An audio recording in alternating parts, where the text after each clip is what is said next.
حضرات ایک ضروری اعلان سنو، خدا کے واسطے فاقوں میں مر جانا، کبھی حرام کا لقمہ اپنے اندر نہ اتارنا۔ ایک صحابی کے گھر کے اندر فاقہ آ گیا، پہلے دن گھر شام کو آیا اور آ کے کہنے لگا بیوی سے محنت تو بڑی کر کے آیا، مزدوری تو بڑی تلاش کی لیکن ملی کوئی نہیں، اللہ اکبر کیا کروں؟ گھر والی کہنے لگی کوئی بات نہیں، کل کھلایا تھا آج نہیں کھلایا تو کل اللہ پھر کھلا دے گا۔ یوں نہیں کہا مجھے زہر دے دے، یوں نہیں کہا میری بیٹیوں اور میری بہنوں اور میری ماں، خدا کے واسطے گھر کے اندر روٹی کی وجہ سے نہ لڑا کرو، بستر کپڑے راشن کی وجہ سے نہ لڑا کرو۔ یہ اللہ اکبر، یہ کولو کی بیل کی طرح صبح ریڈیل گھسیٹ کسیٹ کر دھکے لگا لگا کے آیا، مقدر میں نہیں تھا آٹے کی تھیلی تو کہاں سے لے کے آتا؟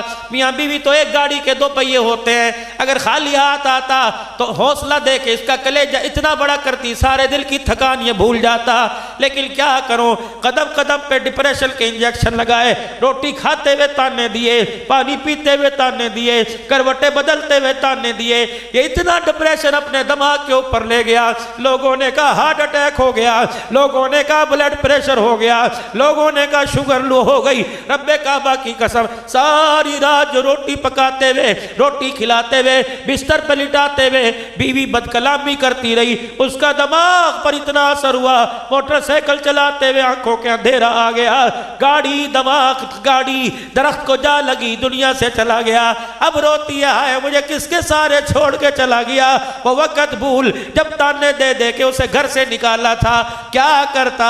اتنی پریشانی میں اپنی زندگی سے ہاتھ دھو کے چلا گیا۔ لے لے اب قالینوں کا کیا کرے گی؟ لے لے اب قالینوں کا کیا کرے گی؟ اب بلب کا کیا کرے گی؟ اب رقبے کا کیا کرے گی؟ اب سونے کی چوڑیوں کا کیا کرے گی؟ میری ماں میری بیٹیوں اعلان سنو، تمہیں چھوٹی بات بڑا منہ چھوٹا منہ بڑی بات کر کے جاؤں گا، عقل والی بات کر کے جاؤں گا۔ جب بھی شوہر گھر آوے اس کے چہرے کو دیکھ کے مزاج کے مطابق بات کیا کرو، تھوڑا سا مسکرا دیا کرو تو تھوڑا سا مسکرائے گی، تجھے کیا پتا تیرے مسکرانے پہ تجھے دیکھ کے اللہ مسکرانے لگ جائے گا۔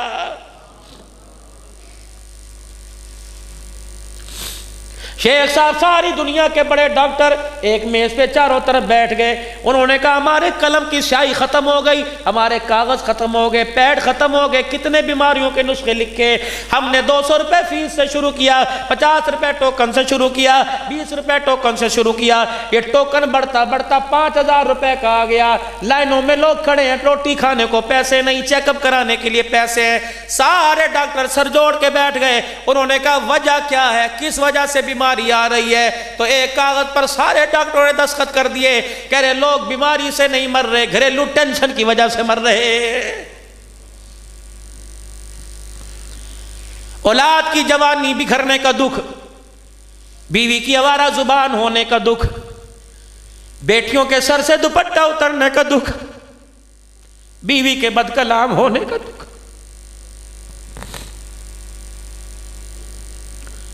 محنتیں کر کر کے رات کو دسترخوان پہ اس نیت سے بیٹھا تھا کہ پیٹ بھر کے روٹی کھاؤں گا، بیٹے کی بڑھتی ہوئی مونچھوں کو مروڑی دیتے دیکھا، خدا کی قسم روٹی کا ٹکڑا ہاتھ سے چھوٹ گیا۔ بیٹی کو دیکھا سر تو کیا گلا کھول کے باپ کے سامنے آ گئی، باپ شرمندہ ہو کے آنکھیں نیچے کر بیٹھے۔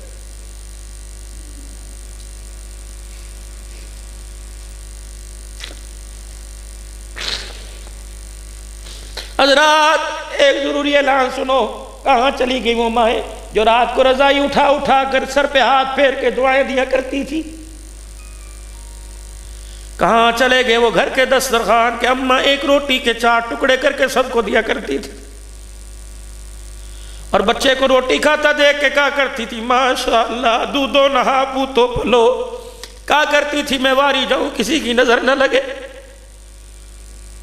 ماں کی ایک ایک دعا کا ایمان پر ہمارے سینے پر اثر ہوا کرتا تھا۔ روٹی کھانے والی کبھی رابعہ بصریہ بنا کرتی تھی، روٹی کھانے والا کبھی عبدالقادر جیلانی بنا کرتا۔